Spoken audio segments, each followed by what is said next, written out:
It started, as many of our disruptions do, with a knock that was far too polite for what followed. I was halfway through cataloguing last year's receipts. Wolfe insisted on the records being immaculate, not because he ever looked at them, but because he liked knowing I had two and Fritz was simmering something. That involved an alarming amount of cloves when the doorbell rang. It wasn't our usual 10 a.m. delivery or a jittery client asking for a miracle. It was, as I found out upon opening the door, a woman who looked like she'd stepped out of a perfume advertisement and into the wrong house. She had posture, gloves, and a coat that probably cost more than my monthly salary, which I'm not complaining about. Her eyes did a sweep of the foyer like she was appraising it, then landed on me with the kind of smile people use when they're not quite sure if they're supposed to be impressed. Is this the residence of Mr. Nero Wolfe? You've hit the jackpot, I said. Minus the balloons and confetti. Come in. She followed me in, every step calculated, heels ticking on the floor like a metronome. I gave her a once-over as I led her to the office, because it's my job to size up trouble before it starts dripping all over the Persian rug. This one didn't look frantic or desperate, which made me immediately suspicious. Wolfe was at his desk, of course, reading. Naturally, he didn't look up. Archie, he said, without removing his eyes from the history of Roman condiments. Inform whoever has interrupted us that unless the matter concerns food, flora, or homicide, they are advised to leave. The woman cleared her throat. It does concern food. That got him. Wolfe looked up, slowly. Not in interest. Wolfe doesn't do interest but in acknowledgement, which for him is practically a standing ovation. Sit, he said. Mr. Goodwin, you may leave. She didn't sit. She stood there, gloved hands resting on the back of the red leather chair, and said, "Someone is trying to sabotage my spice business. I need someone who can distinguish between incompetence and intention. You were recommended. By whom?" Wolfe asked. She smiled faintly. By a chef who fears losing his tongue to my competitors. Wolfe gave her the once-over now, and I could see the calculation. She had dropped the bait right into his obsession, culinary sabotage. Tampering with food wasn't just criminal, it was sacrilege. He nodded toward the chair. Very well, proceed. My name is Tamsin Graff, she said. I run Graff Imports rare spices, custom blends, white label distribution to elite restaurants. Last week, one of our shipments of cloves arrived at a Michelin-starred kitchen with a contaminant. The chef nearly sent his signature roast into the garbage. 2 days later, our vanilla was delayed in customs. And this morning, someone replaced our house saffron blend with turmeric and shredded calendula. I whistled low. That's not sabotage. That's a culinary hit job. She glanced at me, then turned back to Wolfe. It's deliberate. It's happening inside my company. And I want to know who's doing it and why. Wolfe didn't respond immediately. He was tapping one finger on the armrest of his chair. I knew that meant he was more than intrigued, he was annoyed. The sanctity of ingredients was second only to orchids in his personal cathedral. And the police? He asked. They chalked it up to mishandling, she said. No interest, he sighed. Of course, she leaned forward slightly. If this continues, my contracts will collapse. Reputation is everything in my world, Mr. Wolfe.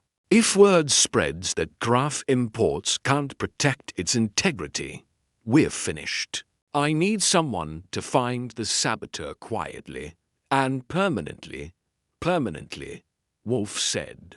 She corrected herself, legally, but with clarity. Wolfe nodded once. Mr. Goodwin will need access to your offices, your personnel files, and your distribution logs. I will require a full list of employees with access to your stock and packaging lines. Also, the samples of the cloves, saffron, and vanilla tainted and otherwise. I looked at him. You're taking the case? Wolfe gave a sniff that, in his world, might have been a shrug. Food, Archie. It is a noble cause. Tamsin Graf didn't smile, but something in her shoulders softened. She stood, handed me a sealed envelope with documents, and left with the same metronomic grace she came in with. Wolfe sat back, hands steepled. You may call Saul Panzer. I want surveillance at their warehouse by midnight. Already, I said. You barely looked at the facts. I smelled cloves, he said. And they were wrong. I paused. Wrong how? He didn't answer. He simply closed his eyes and said, Inform Fritz I want beef tongue for lunch.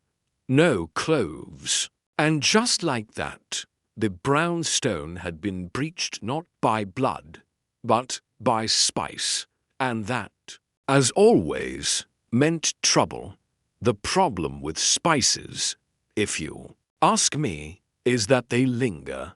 I'm not talking about flavor, I'm talking about scent and memory, and the kind of subtle disruption that clings long after the source is gone. Miss Tamsin Graf had left our little fortress an hour ago, but the air in Wolfe's office still smelled faintly like cloves, which, for Wolfe, was probably as offensive as leaving a gun on the table. He hadn't said a word since closing his eyes and muttering about beef tongue. That was his version of meditating, or brooding, or maybe dreaming up taxonomies of sabotage involving coriander and contempt. Fritz brought lunch on schedule. Wolfe might ignore murder, but he wouldn't miss a meal, and the beef tongue arrived, unmarred by foreign seasoning. Wolfe sniffed it with professional caution, and I watched him eat with the careful focus of a man trying to determine whether betrayal had made its way onto his plate.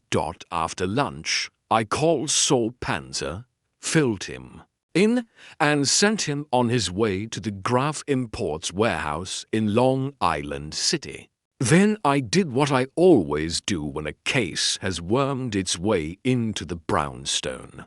Before the suspects have had the decency to knock, I made coffee, read over the file Tamsin had left, and tried to get a grip on what we were really dealing with. GRAFFE. Imports was lean top heavy with names, light on structure. Tamsin Graf was the sole owner, but the operation had a few tentacles. A director of sourcing, a logistics manager, a product chemist, and a public liaison. No big boardroom nonsense. They handled rare spices from multiple countries, imported through private contracts, and catered to high-end chefs who treated nutmeg like sacred relics. It was the kind of business where a teaspoon of the wrong thing could ruin a relationship, not just a recipe. Wolfe read the personnel summaries I handed over with a grunt. His eyes paused at the name Basil Dworkin, director of sourcing. A ridiculous name, he muttered. He must be compensating or cursed, I offered. Want me to start with him? Later, Wolfe said. First, invite Ms. Graff's chemist, the one responsible for internal quality. What was the name? Clara Vane, I said. Been with the company for years. Background in organic chemistry. No criminal record. Unless you count that stint in perfumery school. Cloves, Wolfe said. And that was all. I made the call. Miss Vane was brisk and cooperative and agreed to meet me the next day. Meanwhile, Fritz brought in the sample boxes. Tamsin had arranged to be delivered, each sealed and labeled. Wolfe opened them with the care of a surgeon, vanilla beans in one, a saffron jar in another, and finally, the cloves. Wolfe held the clove jar at arm's length, unscrewed the lid, and gave it a sniff. Then, like he was dealing with nitroglycerin, he handed it to me. Go ahead, he said. I took a whiff. Smells like cloves. Indeed, Wolfe said, but not our cloves. They've been soaked and dried too quickly. Chemical dehydration. Indonesian, perhaps, but rushed. Someone adulterated the batch with inferior stock. That's what this is about, I asked. Funky cloves. Wolfe didn't respond. He closed the jar, wiped his hands with a linen napkin, and said, Do not underestimate the sedition of carelessness in a business like this. Flavor is trust, and trust, once tampered with, decays. There was a knock at the door. I opened it to find Theodore, our orchid man, looking as ruffled as one of his hybrids. You've had someone in the plant rooms, he said. Wolfe sat up. Explain. Theodore looked to me. The heater's been tampered with. Nothing serious, but the calibration is off. One of the Vander cases was open. Now that got Wolfe's attention. He stood not all the way, just enough to lean forward and confirm that this, in his universe, constituted violence. Unacceptable, he growled. Fritz. Fritz appeared. Instantly, like he'd been waiting for the summons. Yes, sir, check every lock. Change what must be changed. And find out when the delivery men were last unsupervised. I saw it happening before he said it. The brownstone was no longer just near the case. It was inside the case. Someone had entered our walls literally or figuratively and touched the orchids. Fritz went off like a shot. Wolfe sat back down with a grimace and waved me toward the front hall. Check the security logs. I did. Nothing unusual, no missing time, no strangers, no forced entry. But that was the point. Whoever had disturbed Wolfe's sanctuary had done it clean, quiet, and well before Theodore noticed. Either it was a coincidence or someone was sending a message. I came back into the office. Wolfe was already back at his desk, flipping through Clara Vane's resume. We are being watched. Archie, he said, and I intend to watch back, starting with the chemist. No, Wolfe said, starting with the clove. He held it up between thumb and forefinger. A single bud that looked exactly like every other clove in every kitchen in the world. But this one had cracked open ever so slightly. Wolfe studied it like it had betrayed him personally. Then he said, This is not about flavor. It is about deception. I didn't argue. You don't argue with a man who sees treachery in seasoning. but I made a note to sharpen my pencil. Something was about to get stirred. Clara Vane arrived the next morning at 10:15, exactly as scheduled, wearing a storm grey suit that looked like it had been pressed by a machine with a grudge. Her dark hair was pulled back into a bun so tight it probably needed planning permission. And the only jewelry she wore was a slim copper bracelet on her right wrist. I led her into the office and offered coffee, which she declined with the politeness of someone who suspects every beverage is laced with truth serum. Wolfe didn't get up, naturally. He sat behind his desk, immovable as always, and gestured toward the red chair across from him. "Miss Vane," he said, "explain how a container of cloves imported by your company came to be adulterated with inferior product." She blinked. "Once. You've tested them?" "I've smelled them," Wolfe said. She nodded. "Then you know as well as I do they're not ours. Yet they carry your label," Wolfe replied. Clara folded her hands in her lap. "Yes, but the lab notes for that shipment show no inconsistencies. Whoever tampered with them did it after our final quality check. My guess is in packaging or shipping." Wolfe stared. "You do not guess. You analyze." "I'm analyzing now," she said, coolly. I liked her. Not because she smiled she didn't, but because she didn't waste time pretending we were friends. She was sharp, precise, and clearly irritated that someone was dragging her work through the culinary mud. She spent the next 10 minutes outlining the internal process.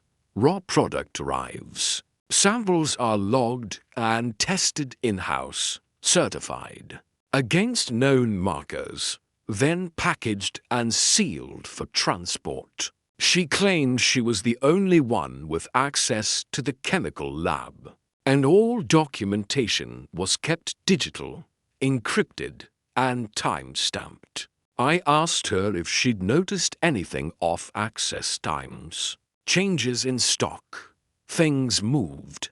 She hesitated for the first time. There was one file, a read-only inventory log. I found it open last week when I came in early. No indication it had been altered. I dismissed it. Could someone have used it to track outgoing shipments? I asked. Yes, she said.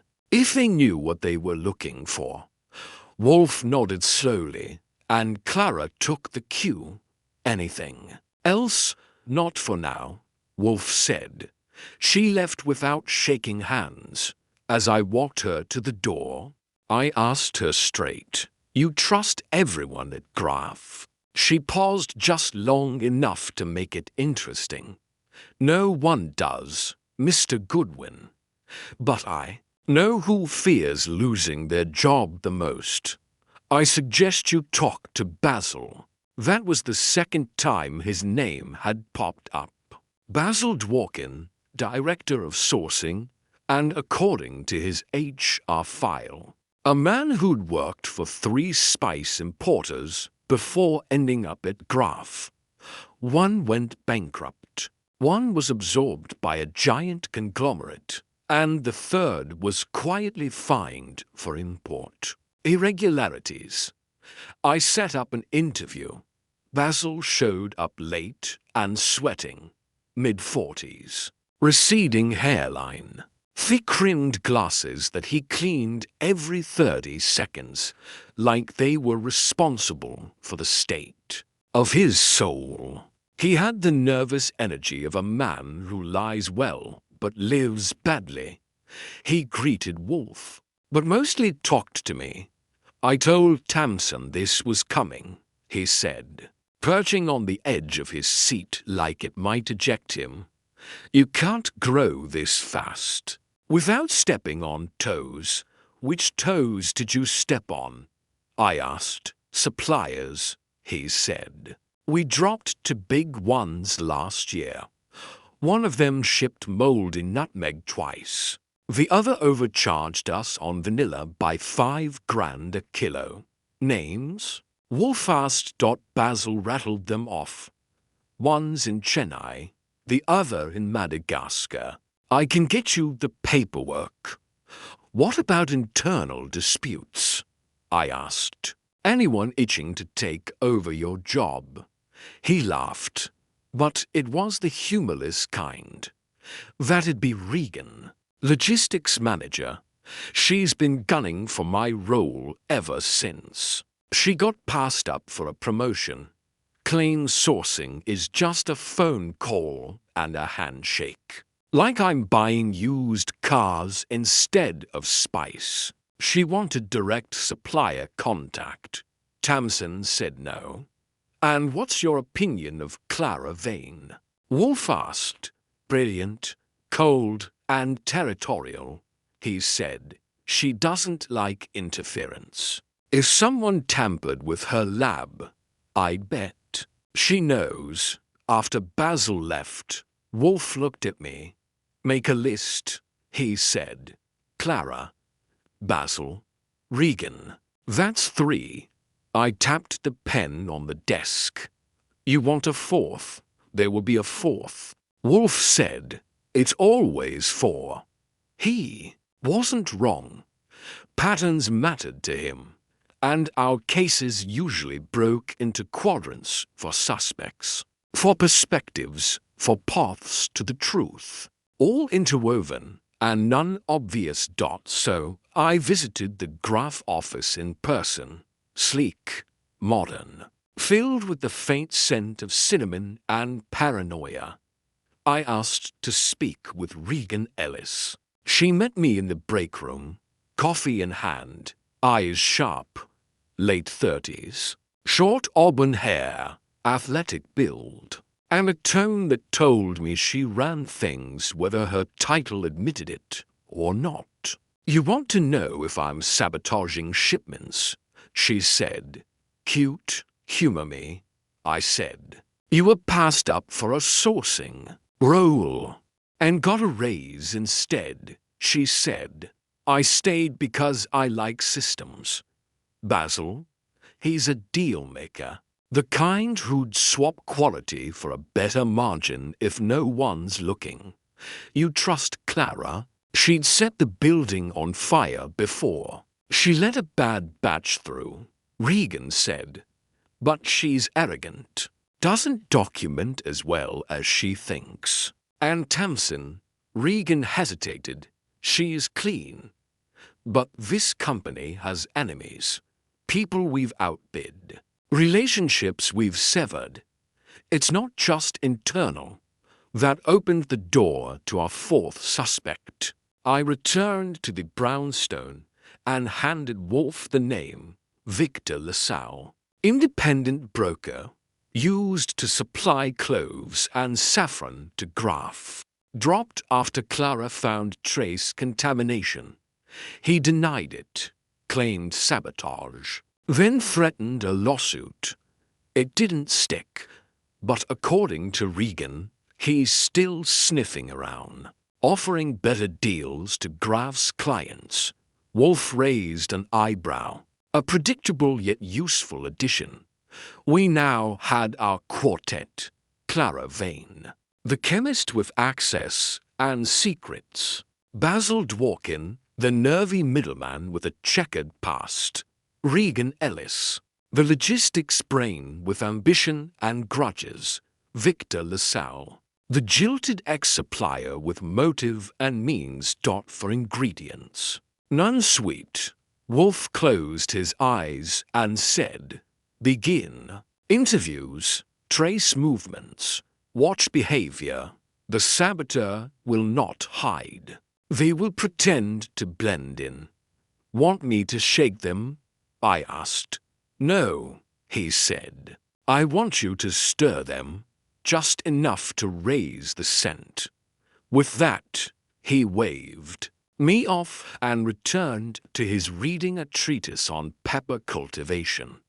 Because in Wolfe's world, knowledge wasn't just power, it was seasoning, and we had just entered the kitchen. If there's one thing you can count on with a case involving spices, it's that the trail's never cold.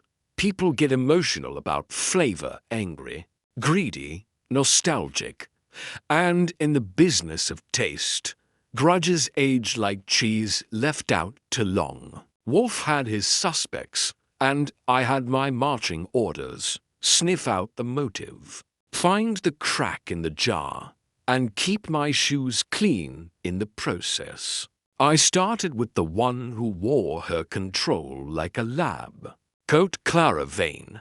She didn't like being surprised, which is exactly why I showed up unannounced at the Graph Quality Lab. It was tucked behind their warehouse floor, separated by a long glass corridor that smelled faintly of vanilla, dust, and ozone.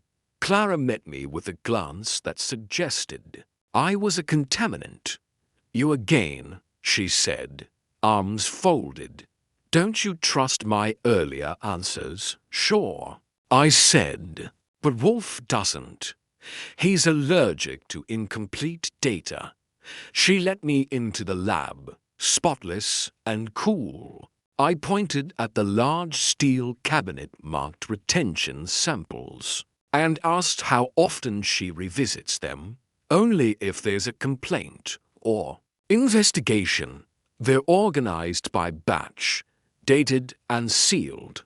No one else touches them. And if someone did, her eyes narrowed, then they're either brave or stupid. We went through the records for the problematic cloves, the original. Sample still tested clean, according to her logs. That meant the tampering happened after final QA, or someone had swapped the original with a cleaner one. Any cameras here? I asked. Warehouse has two, she said, but not in the lab. Convenient, I said, for whoever wanted in. She bristled. Are you accusing me? No. I'm watching your reaction, I said. Wolfe says reactions are seasoning. A little too much. And the flavor's off. I left her fuming and headed for someone with a little less control and a lot more sweat. Basil. Dworkin. I found him in his office on the mezzanine, surrounded by folders, half-drunk energy drinks, and a desk that looked like it had been hit by a mild earthquake. Archie, he said, dabbing his forehead with a handkerchief. Back for another round. You look busy. I'm always busy, he said. Tamsin keeps saying she wants efficiency, but I can't make customs move faster or port inspectors less nosy. I leaned against his doorframe. Clara says you're lazy. Regan says you're sloppy. Anyone you want to slander in return? He laughed weakly. Clara treats every spice like it's royalty. Regan treats every shipment like it's a bomb. Me? I'm trying to keep this place from falling apart. You know how many suppliers I deal with? Sure, I said, but I care more about which ones you stopped dealing with. He looked away. LaSalle, among others. He burned us, Basil said. Sold us mixed saffron once half was Spanish, the rest God knows what. Clara caught it. And he blew up.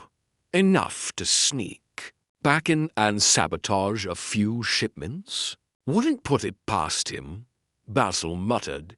He still calls the chefs we work with, offers better rates, claims we blacklisted him unfairly. I asked to see the email records. Basil showed me a handful of printouts threats, passive-aggressive. digs, and the occasional overly friendly note that read like a bad apology. If LaSalle was trying to stay relevant, he was doing it with the grace of a raccoon on a piano. I thanked Basil and moved on to Regan Ellis. She was loading a shipment. Manifest when I found her on the warehouse floor, clipboard in one hand, walkie-talkie in the other. She waved off a forklift operator before turning to me. "Back already?" "Wolfe likes his information hot," I said. She smirked. "Let me guess. You want my take on Basil again? Only if you've got a fresh angle." She handed me the clipboard. "Look at this. To Clove's shipments logged back to back last week. Same destination. Different batch IDs. The first one's from the Indonesia supplier Clara flagged. The second one, unknown origin. No sourcing ID. Which one had the contamination second?" she said. "I only noticed the mismatch because our system flagged the shipping." "Wait, who approved it?" "Basil." I made a mental note, then asked, "And you?" "I flagged it and called Clara. She said it wasn't hers. We yanked the whole batch before it left." "That's the one that still ended up at the restaurant." "Meaning someone overrode the hold." Regan nodded, "or swapped the crate after it left." She led me to the shipping bay. "You want answers? Talk to the guy who packed the van. Alan Norris. Temp worker. Been here 6 weeks. That was the first I'd heard of a temp. I found Alan in the back corner, breaking down crates. Tall, mid-20s, nervous as a rabbit in a foxhole. "Alan," I said, "need a minute." "I didn't touch anything," he blurted, before I even asked. "Didn't." "Say you did," I said. "But now I'm curious." He swallowed hard. "I was told to load batch to 79A. I loaded what was on the list." "Who told you?" "Basil." "Anyone else touch it?" "No. It was already wrapped. I just moved it." I let him go before he fainted and made my final stop. Victor LaSalle. He wasn't hard to find. He ran a modest import office on the other side of town, smelled like mildew and desperation. He greeted me in a paisley shirt and a smile that looked practiced in the mirror. "Mr. Goodwin." "How's Wolfe?" "Hungry for answers," I said. "You still trying to worm your way back into Graph?" "I'm a businessman," he said. "Relationships. Ebb and flow. Funny. The only thing flowing is your signature on a shipment receipt dated 3 weeks ago. On a crate delivered to a restaurant currently suing Graph for tainted cloves." His smile slipped. "I'm not accusing," I said, "just watching the seasoning." He tried to recover. "That crate wasn't mine. Someone must have reused one of my boxes. You think that happens a lot?" "In this business," he said, "all the time." "Did you tip off Graph's clients about the contamination?" He chuckled. "Why would I do that?" "To make them look bad. Make you look better."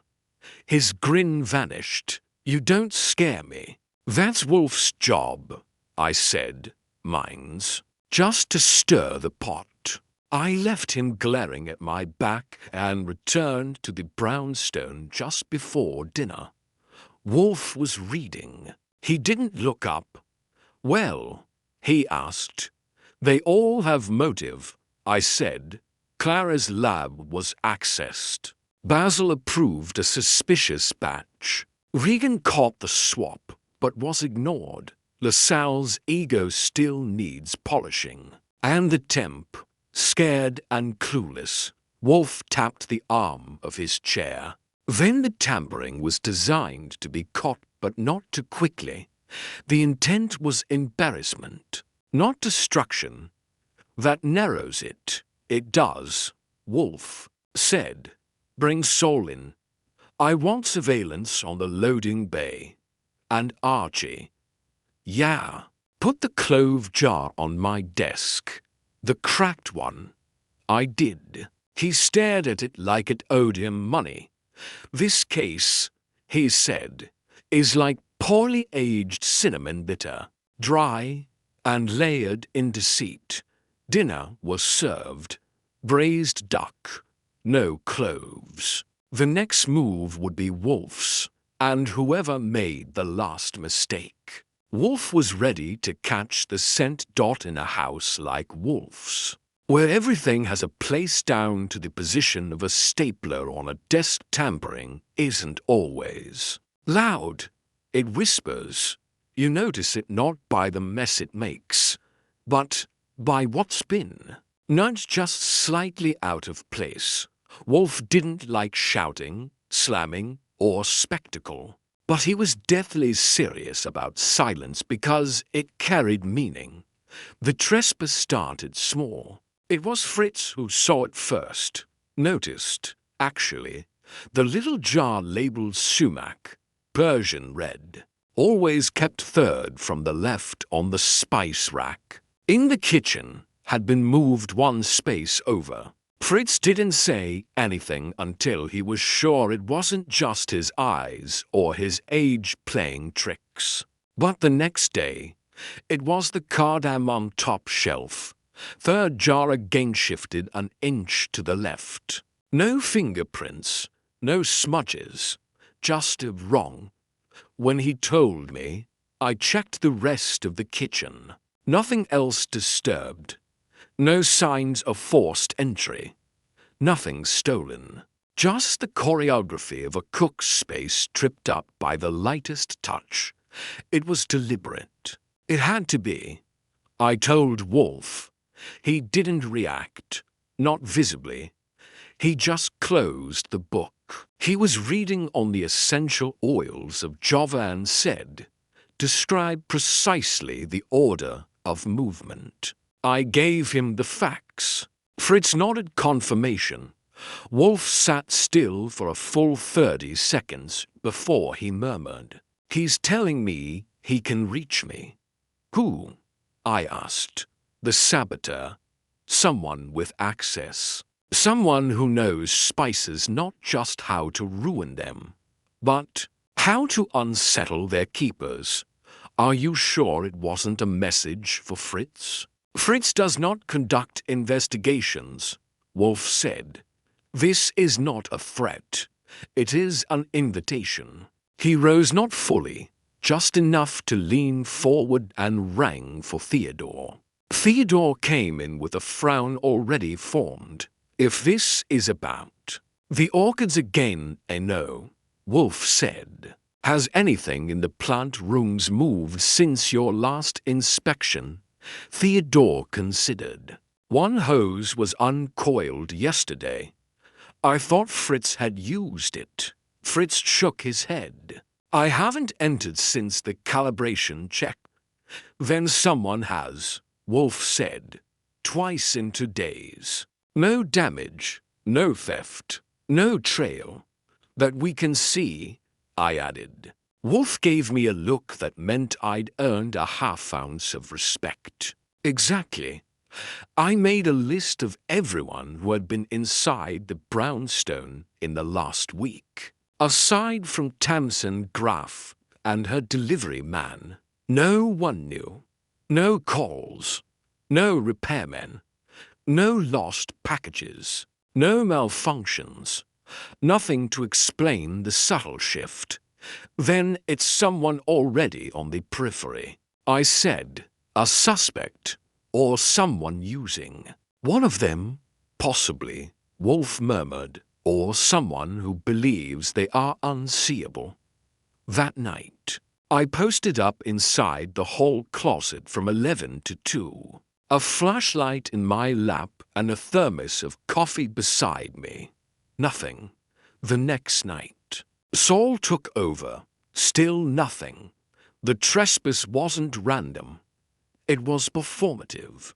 Whoever it was knew how to walk quiet, where not to step, and what to leave just a little bit wrong. On the third day, the clove jar in Wolfe's office cracked. I don't mean metaphorically. I mean literally.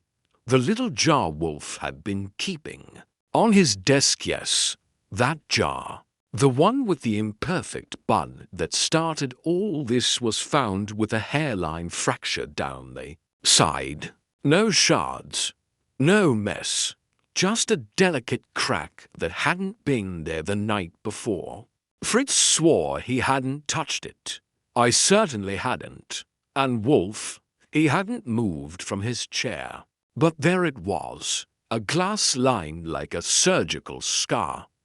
As if someone had been in the room, not to steal or destroy, but to alter, slightly, precisely. Wolfe's jaw tightened. He's escalating, I said. No, Wolfe murmured. He's testing. I wasn't sure which was worse. The next move was mine. I drove out to Graf Imports, this time with Saul in tow. We split up. He worked the security guards, questioning them about entry logs and badge scans, digging through backroom logs like a badger in a tunnel. I returned to Clara Vane. She was in her lab again, gloves on, pipetting something pale and sticky into a labeled vial. She didn't smile when she saw me. Still don't believe me? I don't believe anyone yet, I said, but I'm working on it. She set down the vial. You look tense. That's because someone's been creeping around my boss's house. No break-ins, no signs of forced entry, just little violations. Things moved, changed. For the first time, she looked truly alarmed. You think it's someone from here? I think someone wants us to know they can get close. And they're using spices as their calling card. She stared at me. That's sick. Tell me about your access logs. I said, who has lab keys? Real keys, not just swipe cards. Only me and Tamsin, she said. Even Basil has to knock. I blinked. Tamsin, Clara nodded. It's her company. She insists on access, doesn't use it much, but it's there. That was new. I hadn't pegged Tamsin for the type to wander a lab. I filed it away. Later that afternoon, Saul returned with something better. One of the warehouse cameras, old, dusty, and aimed the wrong way, caught a glimpse of a man stepping into the rear delivery dock at 2:46 a.m. 2 nights ago. The image was grainy. He wore a cap, gloves, moved like he knew the layout. I showed the image to Alan, the temp. That's not me, he said, but I've seen that jacket. Regan has one like it. I brought it to Wolfe. He stared at the printout. Not definitive, he said, but suggestive. So Regan's sneaking into her own warehouse. To what, tamper with herself? Perhaps, Wolfe said. Or perhaps she's playing both sides. That evening, Regan called me. She said she'd noticed a second incident. A shipment of ground cinnamon was nearly sent out with 2 different lot numbers. Caught it just in time. Her tone was firm, but something about it felt off. Not nervous, not proud, more like performance. I told Wolfe. She's setting the table, he said. For what? For her innocence. The next morning, A fresh batch of vanilla pods arrived at the brownstone. Wolfe hadn't ordered them. No return address. Just a note attached to the packaging. Real flavor never lies. I opened the box. Inside were 20 vanilla pods. All real, all clean, except one. Near the bottom, nestled with the rest, was a single hollow shell, cut and resealed. Inside, a folded scrap of paper. 8 digits written in blue ink. Wolfe examined it with a magnifier. Coordinates, he said. What kind? GPS. Possibly warehouse shelf positions. Possibly encrypted batch numbers. I stared at the paper. This guy really loves his puzzles. He doesn't love them, Wolfe said. He uses them. He's positioning, leaving breadcrumbs. He wants me to follow, which means he's about to strike again. I said nothing, just turned and locked the front door twice. In Wolfe's world, when the clues start arriving gift-trapped, it means one thing. The enemy has stepped inside. There's a particular type of silence that comes over the brownstone when Wolfe is thinking and I'm waiting. It's not restful. It's like a bomb has been placed somewhere in the house, and nobody knows whether it's ticking or already gone off. That's what the next morning felt like. Fritz was on edge.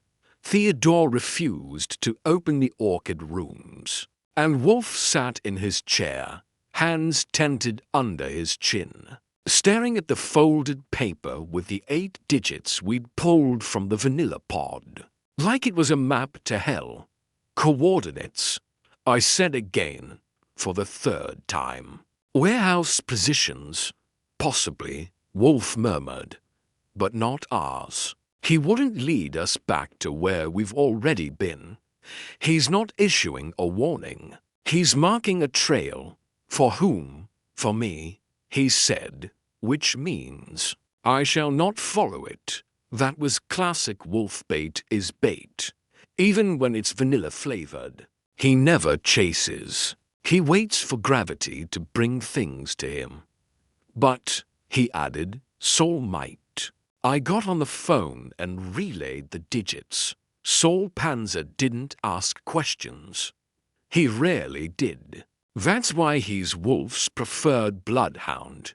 He followed those numbers like a man tracking smoke in the dark and called back for hours later. It's a warehouse, Saul said. Third-party logistics firm. Not graphs, but they've used it for overflow. Mostly bulk items. I found a unit under a dormant vendor account. Looks like it's been accessed twice. In the last 10 days. No current assignments. No registered visitors. But the security log shows to silent keycard. Entries, both after midnight. Any footage. Wiped, Saul said. But the signature pattern on the keycard matches a card issued last year to a Victor LaSalle. I double-checked. I hung up, relayed it to Wolfe, and waited. LaSalle's angry, Wolfe said, and clumsy. He wants attention. He wants vindication. But he lacks subtlety. You're ruling him out.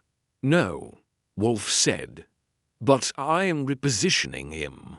That afternoon, the second she dropped. TAMSIN graph showed up unannounced. That got Fritz rattled. No appointment, no call, just her standing in the foyer with her trademark comm and a sealed envelope in hand. I brought her to the office. Wolfe looked at her over the tops of his glasses. You're early, he said. I'm urgent, she replied. She handed over the envelope. Inside, a letter from one of her top clients, a luxury pastry chef in Tribeca. The message was short and cutting. Craft Imports was being dropped effective immediately. The reason? Diminishing confidence in product integrity. That was the phrase. The equivalent of a gunshot in their industry. This was our third largest account. She said, I received 2 more emails this morning. If this continues, I will be out of business by the end of the month. Wolfe didn't flinch. Then we must hasten the unraveling. Have you identified the saboteur? I've identified the temperature, Wolfe said. It is rising. When pressure climbs, weak materials give way. That is how we shall break them. Tamsin looked between us. You're going to bait them. I already have, Wolfe said. Now we observe who sweats first. She left, and Wolfe turned to me. Inform Saul he is to tail Regan Ellis. I want to know where she goes tonight, whom she speaks to, what she touches, and if she doesn't move, then we move. At 9:40 p.m., Saul called. She's on the move, driving solo, headed east. By 10:17, he was parked outside a diner in Ridgewood. Regan had entered alone, but 10 minutes later, Clara Vane joined her. They spoke for nearly an hour. Saul couldn't get close enough to hear the exchange, but he caught one thing: Regan passing Clara a small plastic envelope. Clara tucked it into her coat. Wolfe's eyes narrowed when I told him. Observe, he said softly. They are coordinating against each other. No, Wolfe said.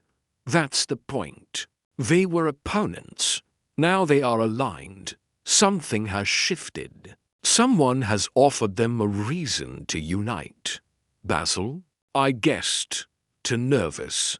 Too obvious. No, this is about leverage. The next morning, Fritz found the office window unlocked. No sign of forced entry. Just the latch. Unhooked. It hadn't been left open the night before. We double-checked windows religiously. Ever since the Orchid Room scare, this was new.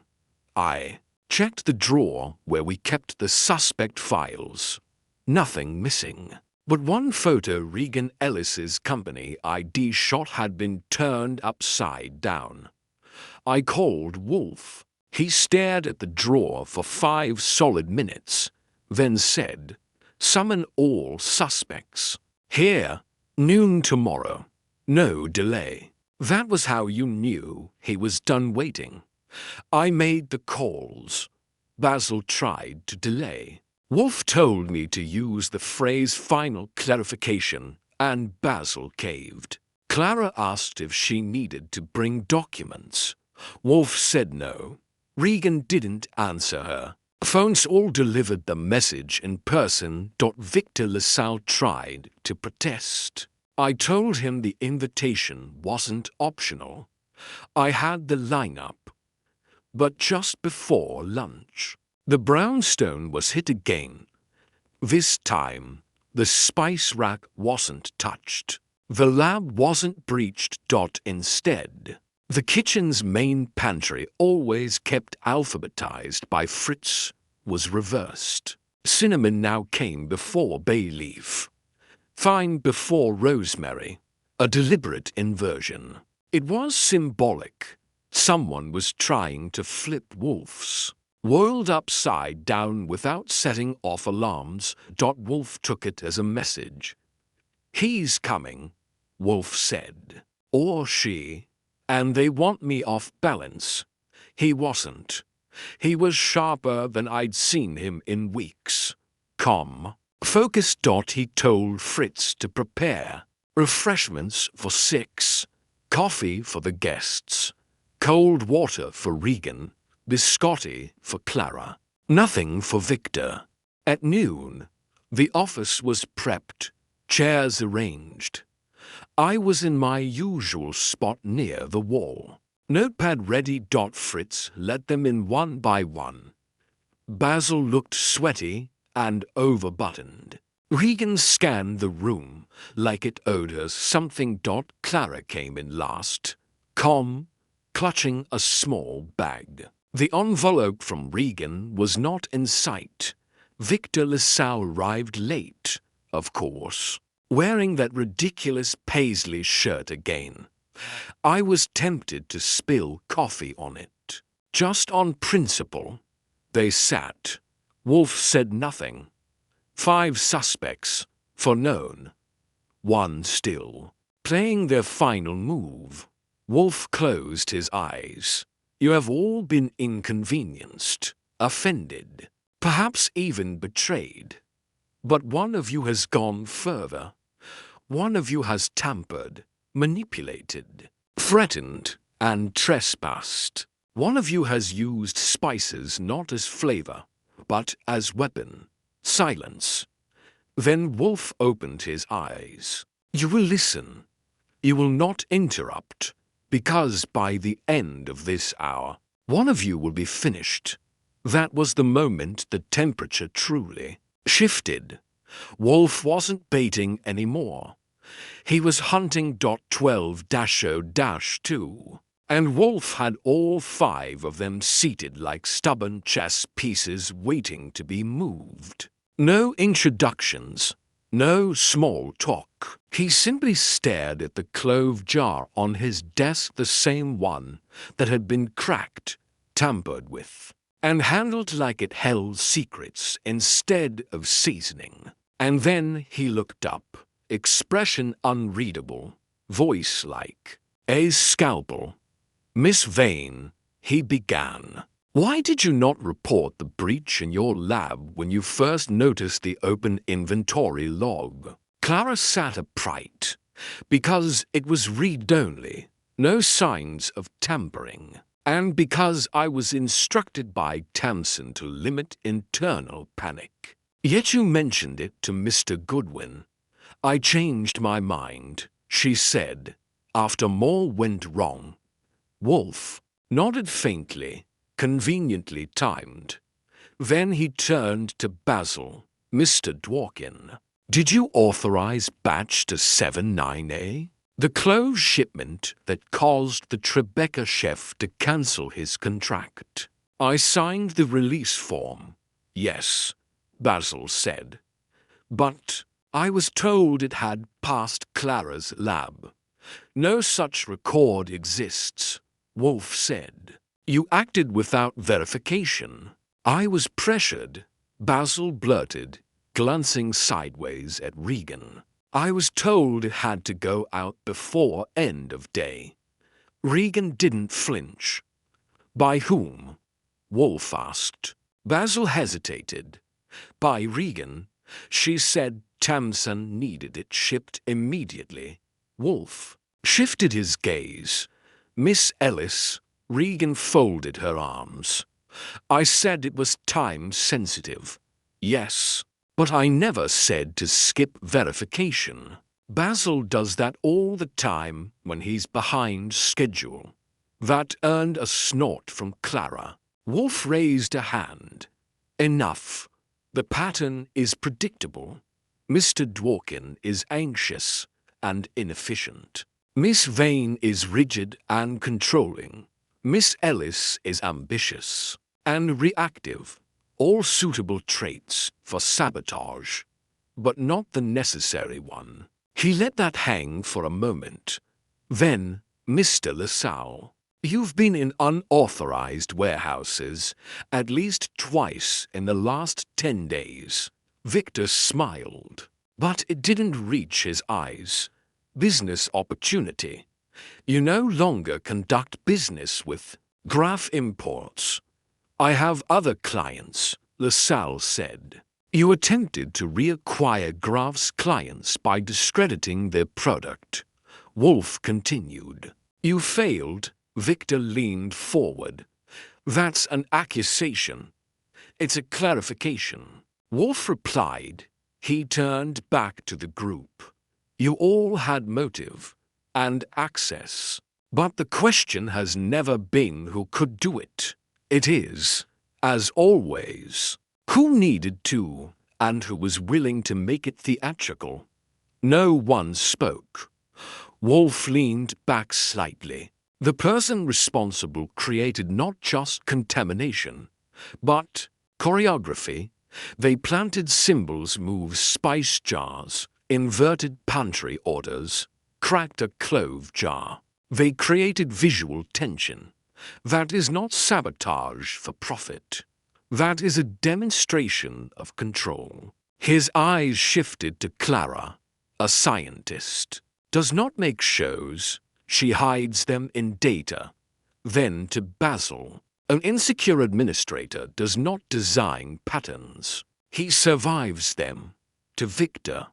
A bruised vendor lashes out bluntly. He does not leave poetry in cinnamon. And then Regan. She met his gaze without blinking. Miss Ellis. Wolfe said, "You claimed to be the one who caught the swapped lot numbers.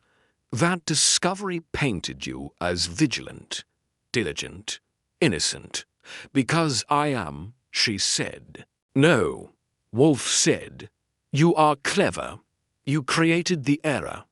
Then you caught it. A manufactured crisis, controllable, deniable, flattering." Clara stiffened beside her. "Wait, are you saying she staged the sabotage?" "No," Wolfe said. "I am saying she designed the stage for it." He leaned forward. "You orchestrated subtle violations inside Graf and inside this house. You used keycards borrowed from Victor, probably without his full knowledge. You learned the building's habits, its quirks. You knew how to cause the smallest shiver in routine and make it feel like a tremor." Regan laughed once. "That's ridiculous. I don't even know where you live." "You do now," Wolfe said. "And you've been inside." Everyone turned. Victor looked stunned. "What are you talking about?"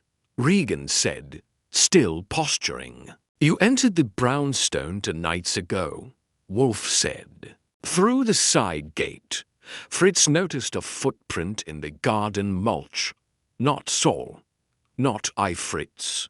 Fritz appeared at the door, silent but nodding. Women's size 8. Wolfe continued. "Same as your boots visible in the photograph Saul.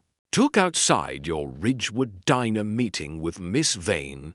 Clara was staring now. "You left a message for me," Wolfe said. "Not to frighten me, but to show me that you could. And then last night you turned the pantry upside down. It wasn't about spice.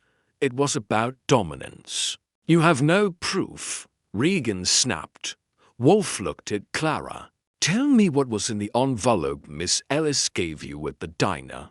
Clara hesitated, then reached into her purse and produced a small, sealed packet. Inside another vanilla pod. Cracked down the middle. Wolfe raised a brow. "Identical to the one delivered here." Clara blinked. "She said it was a test pod for the new batch." "She told you that," Wolfe said, "because you're careful, because you trust verification. But she gave it to you knowing I'd discover it." Regan stood. "You're twisting." "No," Wolfe said. "I am unraveling." He stood now, fully, which is something he did only when the game was done and the checkmate couldn't be argued. "You sabotaged the shipments selectively enough to ruin Graf's reputation, not destroy it. You aligned with Clara only once. You realized she could provide alibis. You used Victor's identity. You manipulated Basil into panic. But most importantly, you came into my house, not to kill, not to steal, but to insult, to challenge, Regan's face had lost all its sharpness. Now, she looked caught like someone who hadn't expected the curtain to drop quite so soon. Wolfe gestured to me. "Call Inspector Kramer." Regan stepped back. "You won't prove anything in court." "No," Wolfe said, "but Tamsin Graff. We'll press charges for internal fraud. Victor will press for identity misuse. And Basil." Basil blinked. "Me. We'll tell Kramer everything about how you pressured him." Wolfe returned to his seat. Regan sat back down. Not defiant, just quiet. Victor looked dazed. Clara looked betrayed. Only Wolfe looked settled and hungry. He reached for the clove jar. "This," he said, "was never about flavor. It was about arrangement, about control." Then he turned to Tamsin Graff, who had sat silently behind them all, arms folded. "You hired an empire builder. She tried to build it out of sabotage, and now she's burned it down." Tamsin said nothing. Regan stared ahead, eyes glassy. Wolfe leaned back, laced his fingers together. "I abhor manipulation," he said, "especially when it's overcooked." 12:30 p.m. And if you'd told me 10 minutes earlier that Regan Ellis would still be sitting upright, lips shut and spine straight, I'd have called it wishful thinking. But there she was, dead center in Wolfe's office, the spotlight of his deductions still fresh in the air, like the scent of scorched cloves. No rebuttal, no collapse, no last-ditch sob story, just silence, which, considering the weak weed was almost suspicious on its own. Wolfe sat as he always did after a reveal, like a man who just finished his meal, and didn't care whether anyone else had eaten. The rest of the suspects looked like leftovers. Basil slumped in his chair, one button undone, and to pit stains deep. Clara Vane stiff as ever, her eyes flitting between Wolfe and Regan like she was reprocessing every conversation from the last month. Victor LaSalle, who'd spent the last 10 minutes alternating between disbelief and performative offense, was now quietly shrinking into his own paisley shirt. And then there was Tamsin Graff, seated in the back corner like a judge in the world's quietest courtroom. No objections, no verdicts, just watching. Wolfe gestured toward the clove jar, still cracked, still central. "This, ladies and gentlemen, is not merely evidence. It is metaphor. The clove, used properly, adds complexity. Used carelessly, it overpowers. Split open, it reveals little but implies much, just like our saboteur." He turned his eyes to Regan. "You tampered with the shipments not to destroy the company, but to fracture it, to make yourself essential. The vigilant logistics manager catching errors before they became disasters. The silent hero, cleaning up other people's messes." Regan didn't deny it, but she didn't admit it either. Clara broke first. "You played me," she said quietly. "That vanilla pod you gave me, was it ever real?" "No," Wolfe answered for her. "It was soaked in a mild volatile compound, perfectly legal. But when tested under pressure, it would evaporate to nothing. You wouldn't have caught it until the 3rd or 4th round of testing, long after the blame had shifted elsewhere." Basil turned toward Regan, half rising. "You used me. You made me sign that batch order, told me Clara approved it. She did. Regan snapped, suddenly breaking her silence. She signed off verbally. Wolfe raised a hand. That's a lie. Clara has never signed off verbally on anything in 4 years. Her job is precision. Regan's face tightened. You orchestrated a sequence of events that painted everyone else as unreliable while you played the calm eye of the storm, Wolfe said. That is not sabotage. That is strategy, which makes you the most dangerous person in this room. Regan stood, slowly, carefully. So now what? She said. You expect me to confess, fall apart, throw myself on the rug and beg forgiveness. I expect you to leave, Wolfe said. Everyone blinked. Leave, Clara repeated. Yes, Wolfe said. This is not a police matter. It is a business matter. Miss Graff will determine the course of her company. If she chooses to prosecute, so be it. If she wishes to bury the incident for the sake of her clients, that too is her right. I looked at Wolfe. That wasn't like him. He usually wrapped things up with a bow, a summons to Kramer, and a verbal lecture that doubled as a moral prescription. Regan looked at Tansen. You're not calling the police. Tansen rose, finally speaking. You almost destroyed my company. She said calmly, you made us look weak. You made us need you. And that's the most dangerous form of poison, dependence. She stepped forward and took the vanilla pod packet from Clara's hands. This will never happen again. Regan's jaw tightened, but she didn't speak. She just turned, walked toward the door, and left. Victor LaSalle followed her out, still muttering something about defamation. Basil looked like he wanted to melt into the wall. Clara stayed seated, silent, until Tansen gave her a nod. I need you to stay, Tansen told her. There's work to do.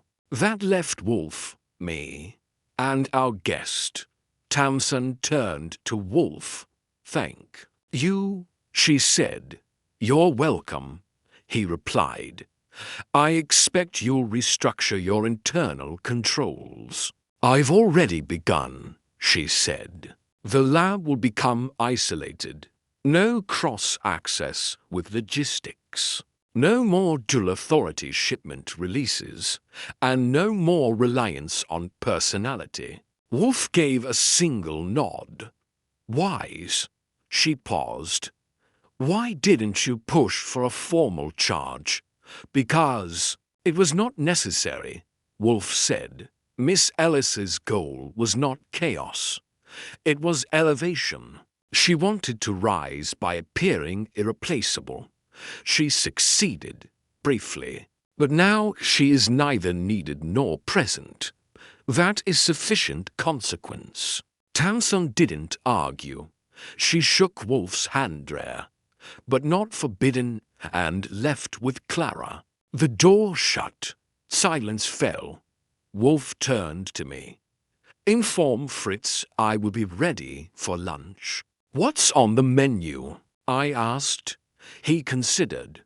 Not duck. Not beef. Something gentle. A palate cleanser. He stood, walked to the clove jar, and studied the fracture line again. You know, I said, most people would have cracked the case and then cracked open a bottle. You stare at a broken spice jar like it's a philosophy textbook. It is, Wolfe said. There is no greater betrayal than the subtle one. The sabotage of trust disguised as vigilance. The liar who tells only half-lies. Poetic, I said. He didn't smile, just stared at the clove. Spices are truth, Archie, he murmured. They do not lie. people do. But only the clever ones know how to use flavor to mask intention. I looked at the door Regan had walked through. She'll land somewhere else, I said. People like her always do.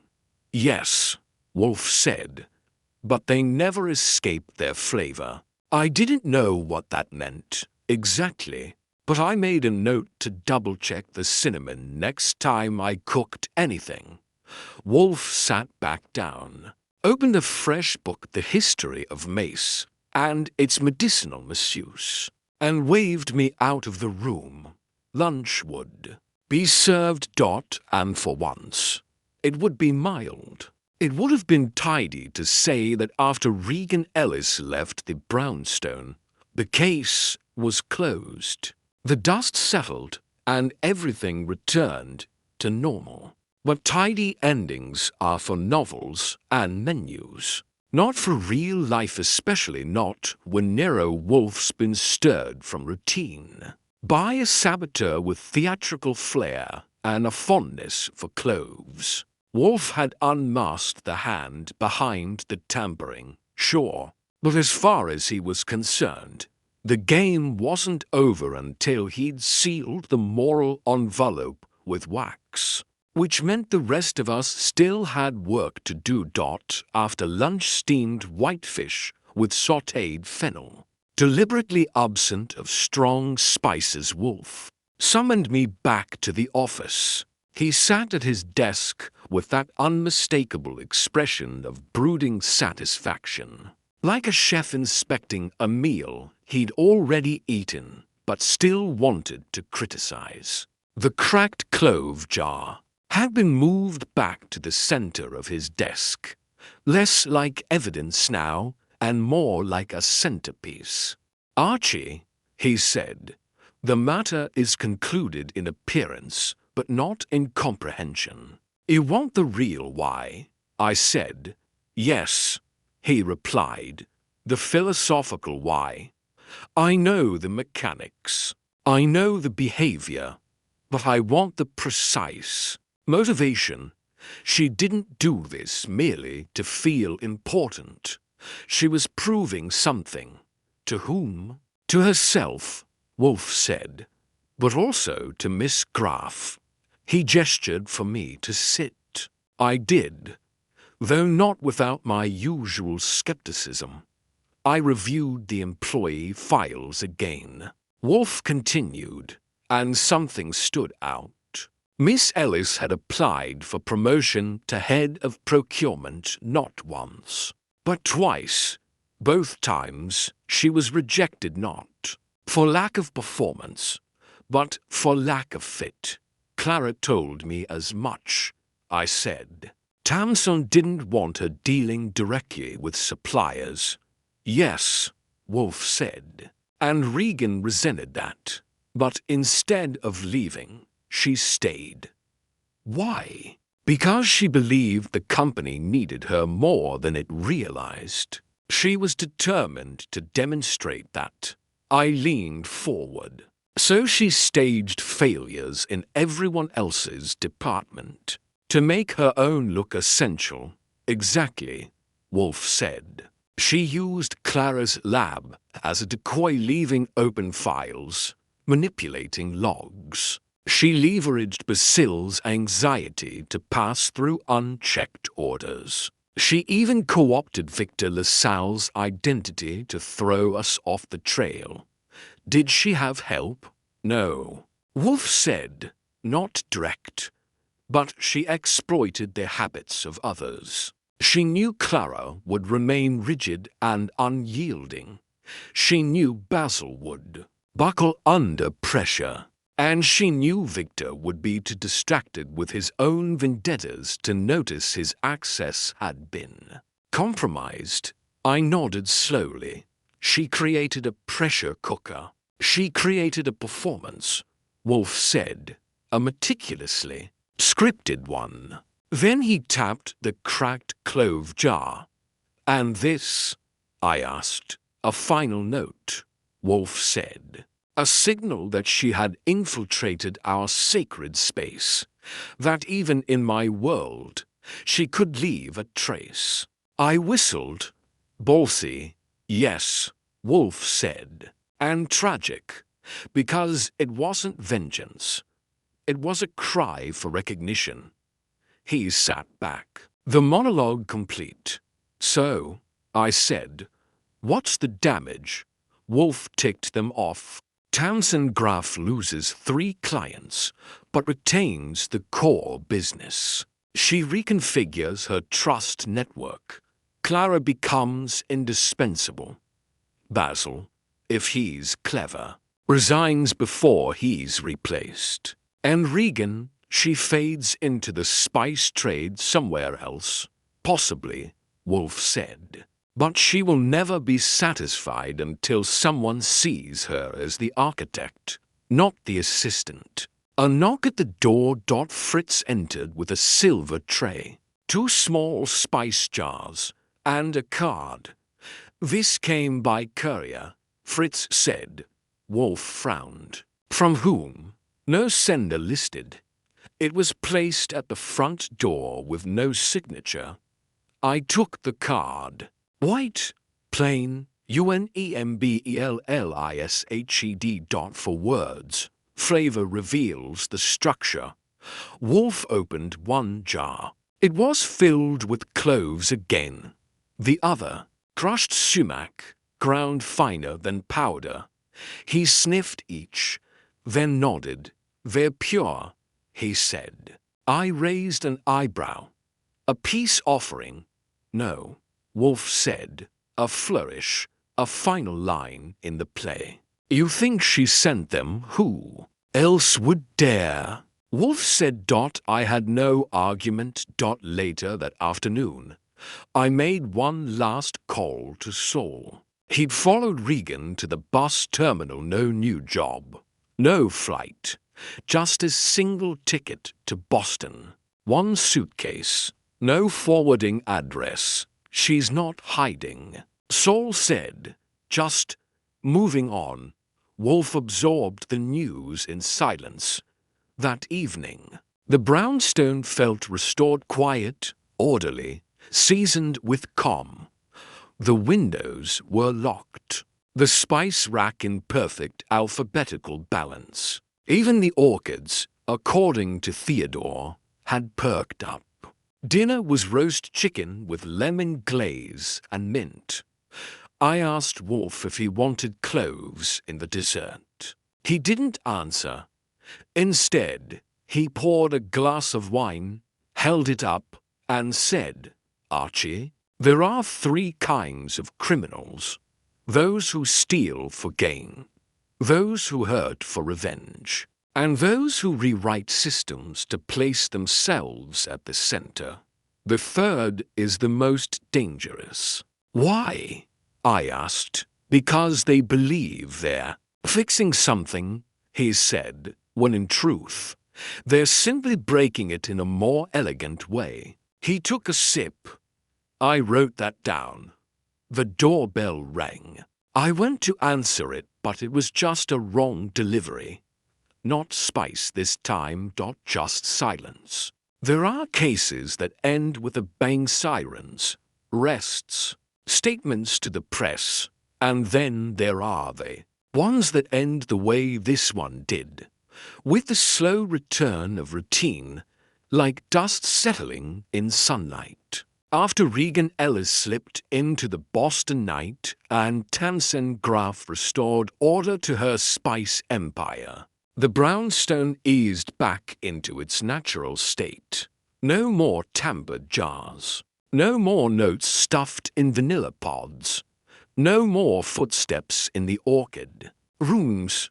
Just Nero Wolfe, seated at his desk, reading about medieval saffron smuggling, and me, organizing paperwork that no one but Wolfe would ever care to revisit. You'd think after a week of tracking spice-slinging saboteurs and decoding pantry puzzles, I'd be craving a break. And I was. But Wolfe never lets you coast for long. as far as he's concerned. Quiet days are the best time to reorganize everything that got nudged out of place, especially when that nudge came in the form of psychological warfare, disguised as logistics. Archie, he said on the third day of comm, without looking up from his book. Have you recalibrated the alphabetical system in the kitchen? Yes, I said, twice. And Theodore's orchids, unmolested, I said. Though I think one of them still holds a grudge. And the window locks, replaced, reinforced, and triple-checked. Good. He turned a page. And I went back to shredding Victor LaSalle's outdated threat letters, which had started to feel more like whimpers in hindsight. Fritz, to his credit, hadn't said much about the whole episode, though I'd caught him dusting the spice rack 3 times. As often as usual, Theodore remained tight-lipped, which meant he was still offended on behalf of the orchids. Saul had gone quiet again, slipping back into the shadows, from which he emerged only when Wolfe offered cash and cryptic instructions. But Wolfe, he was brooding in that specific, satisfied way of his content, not because justice had been served in a courtroom, but because the story made sense. The puzzle pieces fit. The flavors matched the dish. On the 5th day, a letter arrived. This time it was signed. Dear Mr. Wolfe, you were correct. I had something to prove. And I proved it. Not to them. To you. R.E. Wolfe read it 3 times, then placed it in the bottom drawer of his desk with the reverence of a priest filing a confession. She was waiting for acknowledgement.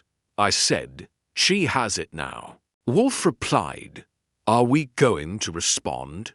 No, of course not. Wolfe never replies to confessions. He just files them and moves on. That evening, Tamsin Graff returned not as a client, but as a woman offering thanks. She didn't bring spices this time. She brought 2 bottles of Bordeaux and a small box of truffles. Peace offerings, I asked. Compensation, she said. Wolfe accepted the wine, but declined the chocolates. He listened to her updates. Clara had been promoted, Basil reassigned to a less critical role, and a new access system had been installed. Graff Imports had regained one of the clients who'd left. The others were still being courted. No arrests, she said, just absence. Wolfe approved. Absence can be more permanent than prison.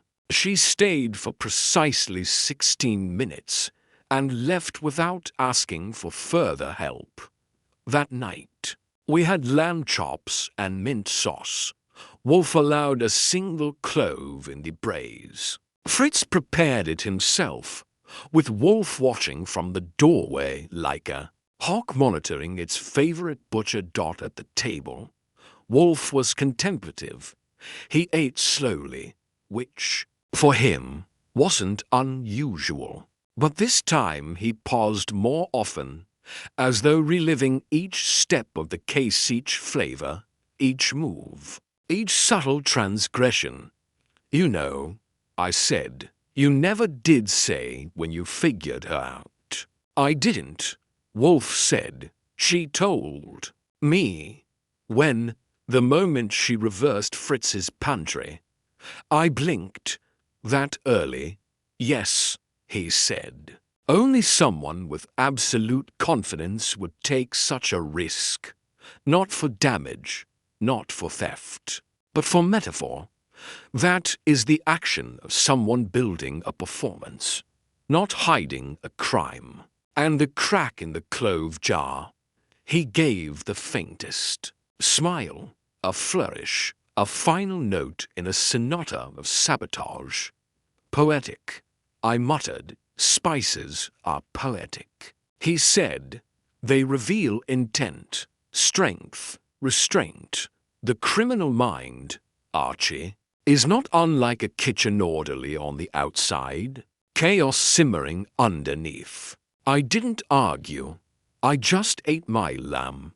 The next morning, Wolfe returned to his schedule like nothing had ever happened. Orchids from 9 to 11. Reading until lunch. Post-lunch nap. Then more reading. That's when I knew the case was truly over. Not when Regan disappeared, not when the clients returned, not even when the kitchen was alphabetized again. It ended when Wolfe exhaled. But for me, I kept thinking about the note. You were correct. I had something to prove. There's something dangerous about people like Regan. Not because they're violent or unstable, but because they're subtle, calculated. They don't want revenge. They want recognition. They want to be seen. And when they're not, they start nudging jars, shifting files, cracking open symbols in the quietest rooms. In the days that followed, I made one last trip to Graf Imports. Doc Clara was busy, but let me in. The lab had been remodeled, new locks, a digital log system, even a fingerprint scanner. She'll never get in here again, Clara said. I didn't disagree, but I asked a final question. Do you think she regrets it? Clara paused. No, she said. I think she's proud. That was the scariest answer. Back at the brownstone, I told Wolfe. He nodded. Then she will try again. Somewhere. Someone else. But not here. You're sure? She left her signature, Wolfe said. She won't repeat it. It's not her style. And that was that. The spice rack stayed untouched. The orchids bloomed. The pantry remained in perfect alphabetical order. And Wolfe, in his throne of logic and routine, declared the matter finally closed. No sirens. No handcuffs. Just a cracked clove. And a final note in the drawer, filed beneath a quiet smile. 2 weeks after Regan Ellis walked out of the brownstone, life had returned to what passes for normal around here. Wolfe had moved on to a new obsession, medieval herbariums, and was now spending a full hour each morning arguing with Theodore over the historical accuracy of an orchid illustration in a 15th century woodcut. The spice rack remained intact. The orchids were blooming like nothing had ever tried to whisper past them. Even Fritz had stopped rechecking the pantry layout every morning. And me? I kept expecting one last twist. Maybe a headline in the paper about a logistics manager arrested in Boston. Maybe a mysterious envelope showing up with a forged return address. But it didn't happen. Wolfe was right. Regan wouldn't repeat her pattern. The show had closed. The curtain had fallen. Still, something about the way she staged it all kept needling at me. The jars, the vanilla pod, the unspoken challenge in every subtle move she made. Most criminals lie with desperation. Regan lied with structure, with theme. And Wolfe, naturally, understood her best because that's how he operates. He, too, builds logic out of symbols, only he does it for clarity. She did it for control. It was 3 days before Wolfe said anything about it. We were in the office, a pot of Ceylon tea between us, and Wolfe was flipping through a culinary journal with the same mild disdain he reserved for anything printed. After 1975. Then he closed it, looked up, and said, "She was not the villain." I blinked. "You've got a funny definition of sabotage. She was the instigator," Wolfe said, "the disruptor, but not the villain. You're going to have to walk me through that." Wolfe steepled his fingers. "Villains seek destruction. She sought redefinition. She wanted to be seen as the solution to a crisis she created not out of malice, but out of misrecognition. Her flaw was not in the sabotage. It was in believing she was indispensable. Hard to prosecute ambition," I said. "Exactly," Wolfe replied, "which is why she left quietly. Because she realized too late that her method proved her brilliance, but forfeited her trust." I thought about that. The whole case had been one long act of self-promotion wrapped in mystery. Regan had built the fire just so she could put it out. But in doing so, she'd burned the one bridge she needed most. Wolfe leaned back, his gaze drifting to the cracked clove jar on his desk. He hadn't moved it. I figured he wouldn't. "The clove," he said, "is misunderstood." "How's that?" I asked. "It is powerful, but not dominant. It reveals itself in the aftertaste, not the bite. To use it properly is to know restraint." I smirked. "So now we're doing moral lessons with seasoning." He didn't smile. "All great systems require balance, in flavor, in structure, in people. When someone believes they are the missing ingredient, they risk spoiling the whole." That was as close to a sermon as Wolfe ever got. The phone rang. It was Saul. "No updates. Just checking in." I hung up, poured more tea, and flipped through Wolfe's notes on the case, pages of timelines, names, interactions, all leading to a single cracked clove and a woman who wanted to be replaceable. "So what now?" I asked. "Do we file it under sabotage or psychology?" "Neither." Wolfe said. "We file it under design." He reached for his book. I let him read. Outside, the sun was lowering over the city, casting the brownstone in a slow amber light. Quiet, still. UNBOTHERED. The way Wolfe liked it. The way it was meant to be. Until the next whisper through the spice rack, or the next perfect lie, delivered in scent instead of sound. And when that came, Wolfe would still be here, seated, ready, with logic sharp, appetite steady, and the clove jar cracked, but never empty.